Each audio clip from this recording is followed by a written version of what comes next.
ప్రకాశం జిల్లా ఖమ్మం మండల కేంద్రంలోని కాసుల పాండు కళ్యాణ మండపంలో విలేకరుల సమావేశంలో జనసేన నాయకులు కాసుల పాండు మాట్లాడుతూ అర్ధవీడు మండలం కాకర్ల గ్రామంలో శ్రీరామనవమి పండుగ సందర్భంగా గ్రామస్తుల ఆధ్వర్యంలో ఎలక్ట్రిక్ ప్రభ ఏర్పాటు చేయడానికి జనసేన నాయకులు అందరూ కలిసి పండుగ మహోత్సవం జరుపుకోవడానికి ప్రజలతో కలిసి ఎలక్ట్రిక్ ప్రభను ఏర్పాటు చేయడానికి సిద్ధంగా ఉన్నందుకు జనసేన గిద్దలూరు నియోజకవర్గం ఇన్ఛార్జ్ సాయిబాబా అనుచరులు కాల్వ బాలరంగయ్య వారి అనుచరులు దౌర్జన్యంగా మాట్లాడి మీరు పెట్టడానికి వీలు లేదని గొడవ చేయడం జరిగిందని కాసుల పాండు వివరించారు. గ్రామంలో ఎస్సీ ఎస్టీ బీసీ సామాజిక వర్గానికి చెందిన అందరూ కలిసి పండుగ చేసుకోవాలని కోరికతో జనసేన నాయకులు పాండు ఏర్పాటు చేసిన ఎలక్ట్రిక్ ప్రభను అడ్డుకుని తనపై తప్పుడు ప్రచారం చేశారని జనసేన నాయకులు పాండు ఖండించారు.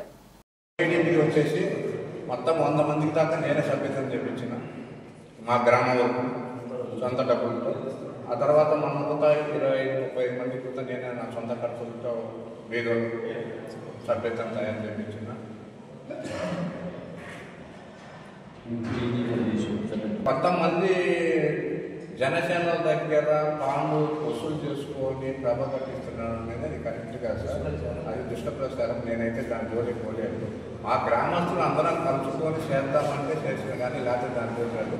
ఆ తర్వాత మన టీడీపీ ఉమ్మడి బీజేపీ ఉమ్మడి ప్రభుత్వం ఉంది కాబట్టి అన్న ఇట్లా ఏదైతే బాబులు అందరం రావాలనుకుంటే మామూలు ప్రభ కట్టాలంటే ఓకేనా, దానికైనా మాకేం సభ్యత్వం ఇప్పుడు ఇబ్బంది ఏం లేదు, అందరం కలిసి చేసుకుందామని అన్న తర్వాత కూడా వచ్చే అబ్బాయి నేను 9:30 రాత్రి 9:30 వరకు నేను మీటింగ్ పెట్టుకున్న తర్వాత ఖమ్మం నుంచి వచ్చి ఒక ఉదయగిరి మల్లికార్జున, లంక నరసింహ, సందు నారాయణ వాళ్ళు ముగ్గురు, ఈ అబ్బాయి ముగ్గురు వచ్చేసి తొడలు చూపించారు.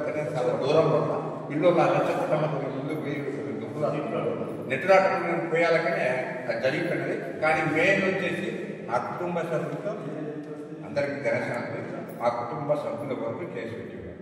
అది కొద్దిగా చూసి ఐకామని చూసుకోవాలి.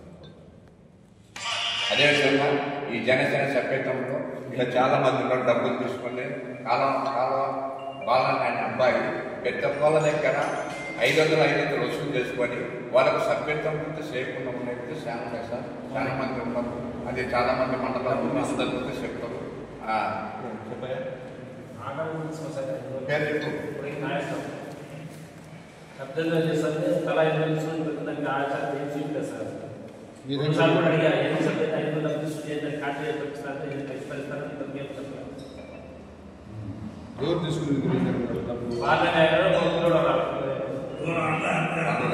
అతను సభ్యత్వమే చేయలేదు. మ్యాక్సిమం చాలా మంది ఉంటారు. రాజారు ఉండరు. ఇక్కడ ఖమ్మంలో చాలా మంది వచ్చి ఆడ కొద్దిగా గలాడడం జరిగింది. ఎందుకు మాకు సభ్యత్వానికి డబ్బులు తీసుకొని 500 అయితే 2000 వసూలు చేసిన 5000 వసూలు చేసిన అని కూడా జరిగింది. అంత దృష్టితో వేసారు. అది కూడా హైకమాండ్ తెప్పించి ఇట్లా పేద ప్రజల అనుమతి తీసుకోవాలి. సభ్యత్వం లింక్ కూడా మాకు ఇవ్వలేదు. నేను సామరణతో తిరిగినామని మాకు లింక్ ఇవ్వకుంటే సామరణ అధిష్టానం దగ్గర పోయి మాకు ఇద్దరికే లింక్ ఇచ్చింది. ఎవరికి? చందుకు నాకు ఇచ్చిన లాస్ట్ 4 రోజుల ముందర 20 రోజుల ముందర లింక్ వస్తే మాకు ఇవ్వకుండా అభ్యంతరాదేశుడు త్యాచంగా ఫోన్ చేసి వీళ్ళు సామాన్య మనుషులు వీళ్ళకు లింక్ ఇవ్వకని ఇదే బెల్లంపడే సేవ ఇవ్వడం అది సభగా ఒకే పార్టీ వాళ్ళము ఒకే పార్టీ గెలిచిన వాళ్ళము. అంటే పార్టీని అభివృద్ధి చేయాలన్నారా పార్టీని లేకుండా చేయాలన్నారా? ఈ బెల్లంపడే సేవ సవాలు చదువుతున్నాను. ఈ బెల్లంపై ముందు నేను మన మ్యాటర్ ఏంటంటే బెల్లంపడే సాయిబాబును ఇన్ఛార్జిగా తొలిస్తేనే ఈడ జనసేన పార్టీ బాగా ముందుకు వస్తుంది. అందరం కలిసి ఉంటాము.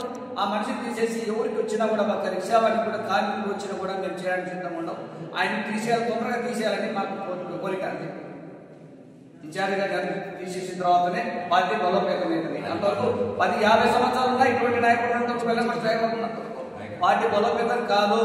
ఇది అధిష్టానం తెలుసుకోవాలి. ఇది